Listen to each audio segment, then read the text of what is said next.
So I just wanted to talk about this crazy time and how you're adapting and like the beauty industry at the moment. So I guess we could start by you like introducing yourself. Well, hi, my name is Erikajoy Gardner. First name Erikajoy. So I've been working in the beauty and wellness industry for since 2007. So yeah, I've been a licensed cosmetologist. I've done freelance work. I've done film work and things for television, things for music videos. Hair and makeup. And I've even taught or educated. And was a director over the career development department for a school that I worked for. So I've had many different Wow, that's so interesting. In the beauty and wellness industry. So yeah, cool. And I'm an assistant salon leader at a salon that of course is closed right now because of the pandemic, but I'm looking forward to the doors reopening, of course. Yeah, I was going to ask actually, how has the business kind of adapted to this crazy time? Well, I mean, you just have to find other.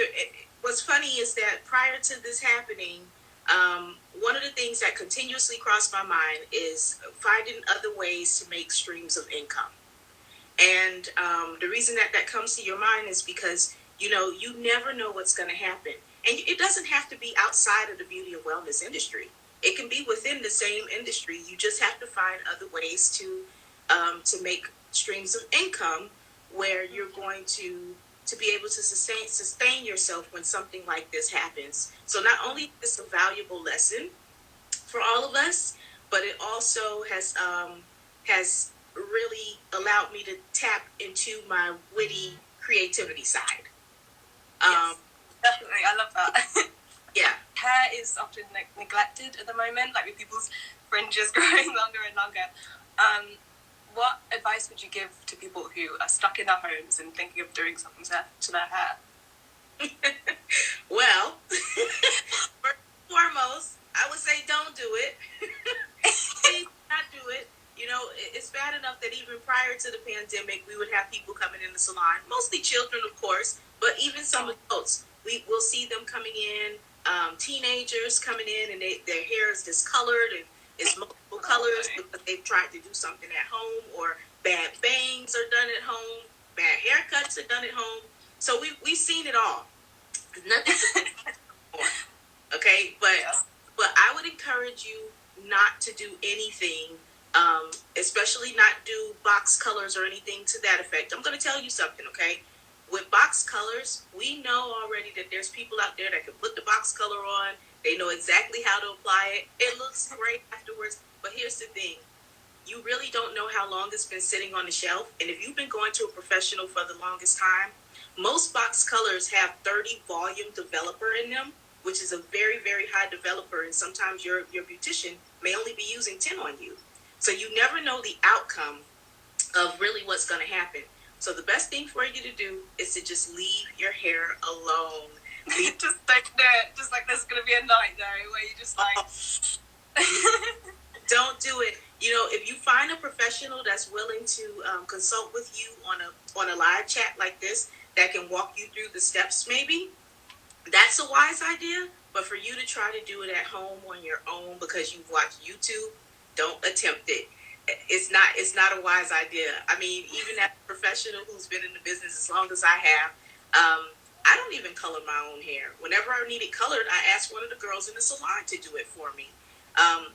If it needs to be cut, I ask one of the girls in the salon to cut it for me. I don't do anything on my own, so, and that's coming from someone that's a professional. Things like this I'll do because this is really complicated and you don't have people that can actually always do that for you. But coloring and cutting, I refuse to do that myself because I don't want to destroy my hair. I have a lot of it and I love it, and and I don't want to destroy it. So just to make sure that it's in right standing, the best thing for you to do when it comes to cut and coloring, let a professional do it. And I'm a professional who does not cut or color her own hair. When you put your makeup on and like brush your hair, like wash your face for the day, I feel like it makes the day like matter a little bit more. And people who aren't doing that, like me. Like this is the only day I've actually put makeup on it. Made the day like matter. What's your like what kind of advice do you give like for people who are feeling like slobs? Well, I would say you definitely want to keep up with your skin routine. You never that should never end, no matter what's going on, whether you're going outside or not. Your skin routine is important. You have to make sure that you're taking really good care of your skin. If you're not taking good care of your skin, when it is time for you to go back out into the elements, you're going to be in trouble. So keep up with your moisturizer, keep up with your toner, keep up with your, cleansing your skin. But and if you feel like you're ugly, throw in some mascara. There's nothing wrong with wearing mascara around the house. I mean, you can fix it. This is also a good time to practice your skills where makeup is concerned. If you're not really that great at doing makeup, this is the perfect time to practice. You see blemishes on your skin, get that concealer out and start practicing how to properly blend it and highlight and do everything that you need to do. But keep up with your skincare routine. It's important that you do. You have to make sure that your skincare routine does not change. Be consistent with it. Yes, it's funny. I was exactly going to say that. Like, if there was any time to learn about makeup, it's like now, so that when you go out into the world, it'd be like, yeah, I can do makeup now. Okay, let me just have a look at the question. Yeah, and again, this is a good time too for you to. I mean, if you have someone, I know that with StyldC or with StyldLife, we have that option where you can go on and get yourself a makeup artist or a hairdresser or even somebody that deals with fashion, and you can definitely ask them to give you a tutorial. This is a great time to do it. I mean, what else are you doing? You have nothing else to do. So this is the best time to get those things done. I think that's a great option. How often do you shampoo your hair? Because I know that there's a lot of debate whether you do it like every day or like every week. I've always wondered that. I don't know why. I have to ask you. Okay, so with shampooing the hair, it does differ from person to person, honestly speaking, but you should not be shampooing your hair more than twice a week. And the reason that you don't want to do that, the more you shampoo your hair, no matter your ethnicity, the more you shampoo it, what you're doing is you're telling your sebaceous glands that it needs to produce more sebum. So that's how you end up with an oily scalp. And most people don't realize that, so they'll come in and they'll say, well, I shampoo it every day and it still looks limp and it still feels so oily, so I have to shampoo it every day. No, you don't. What you've been telling your sebaceous glands all this time is that it has to produce more sebum, so that's what it's been doing. So we know that sometimes, you have to go to the gym, or in this case, you're doing home workouts. So you may have to shampoo it twice a week, and that's okay. For me, I shampoo once a week, even with the braids, just taking a little bit of shampoo and rubbing it through and then rinsing it away. For me, it's always been once a week. I don't have as much oil on my scalp, and I'm natural. I don't have a relaxer or anything, so I just shampoo once a week and do whatever I'm going to do to it. And sometimes I do straighten it out. And something? I go to the gym, and I tell people this all the time. I would go to the gym, do my workouts, and put it up in a ponytail, and afterwards it comes down, and it's fine. It's fine. Yes, you're going to have a sweaty scalp. It will dry. You'll be fine. Just shampoo it at the end of the week. So it's not really that bad as people make it out to be. They're like, oh, that's so gross. I'm like, well, then I'm gross, I guess. But I'll do anything to protect the health of my hair, and that's what we all have to do during this time. So keep up with your normal shampoos and conditioning and moisturizing. Don't stop doing any of those things, because hygiene is important. Maintenance is important. Yeah, I think I shampoo my hair, and I always have like once a week at most. So I guess I'm disgusting too. So what kind of film stuff have you done, and how does it differ from, I guess, I don't know, if this like real life, if you know what I mean? Okay, so I've done quite a few music videos, and actually during the government debates, I did the governor's makeup for male makeup for CNN interviews. So that was very interesting, and it does differ slightly from what you would do. I did his makeup and his wife's makeup, and it does differ a little bit from what you would do when you're doing hair and makeup for weddings.